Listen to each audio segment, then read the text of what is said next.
Go on, Ian. Tell you what, though, at least Ange will now get to defend his Europa League title. I bet he never thought he was going to get that opportunity, did That's he? a good Defend it with a different club, but he gets to defend it. And also, you see where they are on Saturday, 12:30. Ange takes the High Line to the Emirates. Oh, yeah. Amazing. What a first game. He'll get a fine welcome there, won't he? What a pub quiz question that would be if he managed to defend his European trophy with two different clubs. Yeah. Right, what do you think about this? Get in touch with us. You can email whistleblowers@dailymail.com, and remember our social accounts on X @BlowersPod, TikTok @WhistleblowersPodcast, Instagram @WhistleblowersPod. Now, the Premier League Hall of Fame came up in a conversation this week, and it's a slightly controversial conversation, Ian, because Ryan Giggs isn't in there. Right, but I speak as somebody who was born in 1980, so I was a teenager of the 90s. And if I was sat in front of some psychologist and they just started saying, first word that you would react if I said Premier League, I'd probably say Ryan Giggs. Because he was there from the beginning. He was there just about all the way through my adult life. He won just about everything.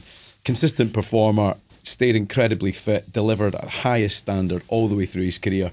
But he's not in there. 13 titles in the Premier League, all-time assist leader, 162 assists, but still not in there. So Ian, again, treading carefully legally, is that an FA moral decision rather than anything else?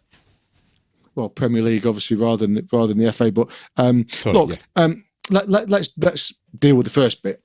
Ryan Giggs is one of the most iconic and successful and representative former Premier League players by a mile. Okay, he'd be in my top three. He'd be in most people's top three. Okay, Premier League have a Hall of Fame. Currently, there are 24 players in it. Okay, and this week, they've released a new list of potential inductees. The public will be allowed to vote, and then a couple will be added to the list of 24. Now, why is Ryan Giggs not in the Premier League Hall of Fame? Okay, I think the answer is pretty clear, because there only can be one answer. Is the fact that, as we know, Ryan had to defend himself in court against charges of assault and coercive behaviour against his former partner. It's very important to clarify here that the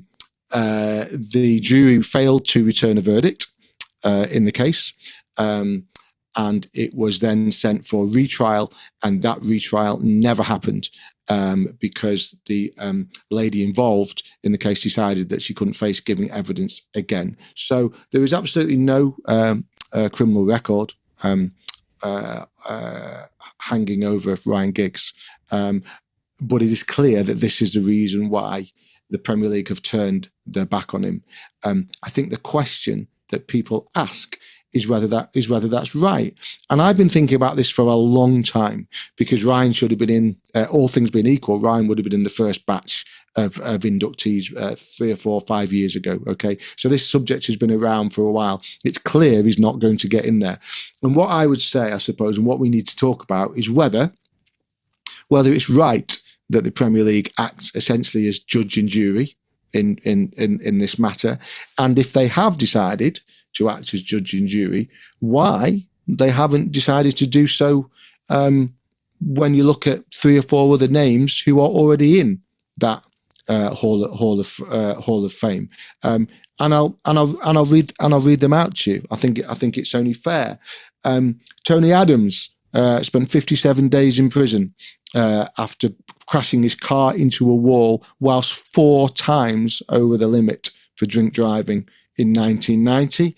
Ian Wright spent 32 days in prison in 1982, having been found to have been driving without a licence. Peter Schmeichel, accused of racism on the field by Ian Wright in 1997. A police inquiry followed. The CPS decided not to bring any charges. But maybe most significantly of all, John Terry, who is in the Premier League Hall of Fame, who was cleared by a court of law of a racially aggravated public order offence, having been accused of making a racist comment to Anton Ferdinand on the field whilst Chelsea were playing against QPR in 2012. He was cleared of that, John Terry, but subsequently found guilty of the same charge by the FA, who banned him and fined him after finding that he had used abusive language, including reference to colour or race. I think maybe the thing that people might want to think about is whether it's right that Ryan Giggs isn't in the Hall of Fame. And if it is right,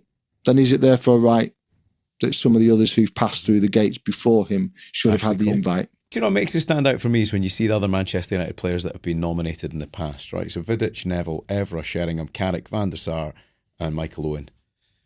Now, so look, sorry, go on. Yeah, go on. It just makes it stand out, doesn't it? You know, all of it answered your question earlier. In answer to your question, I'm led to believe that Ryan is a bit bothered. I'm led to believe that he is a bit bothered about it. I don't think it's keeping him awake at night, but he is a bit bothered about it. He can't fail not to have noticed it. And if we were to consider the things that we've just talked about, he may consider it a little unfair. However, I will say one other thing. Maybe this has weighed on the Premier League's mind. I don't know. In the court case, the Ryan Giggs court case, he did admit whilst giving evidence of making threats to his partner by text, and he admitted during the case that they weren't idle threats. Maybe the Premier League have looked at that, I don't know. But look, this is from the Premier League's website, okay? This is how they define their Hall of Fame and how they define inductees. The Hall of Fame recognises and celebrates individuals who have an exceptional record of success and have made a significant contribution to the Premier League since its inception. I mean, Ryan Giggs certainly ticks all of those boxes for sure. Yeah, he qualifies for me, certainly. Being on the same pitch as Ryan Giggs, watching Ryan Giggs as a fan, Ryan Giggs is up there as one of the most iconic figures and players that have ever played in the Premier League for me. And I think if you go around the world and ask who's the most iconic Premier League players, I think most people would say Ryan Giggs. So I understand the Premier League's dilemma. Okay, you know Premier League football is followed by as many women and girls as it is by men and boys these days. We're encouraging women to play the game. We're encouraging young girls to play the game. I understand their dilemma. They obviously worry that this would send the wrong message as they try and promote the Premier League as an inclusive environment. I absolutely understand their dilemma. However, what I would say is if they are going to apply these standards to one player, it being Ryan Giggs, then they have to apply it across the board. Correct. They have to apply it across the board. Yeah, I agree. I always think about Gordon Strachan when this conversation comes up, when he says, the moral compass of football doesn't exist. As long as the striker's scoring goals on a Saturday afternoon, the fans only care about that. And it's pretty true in this case.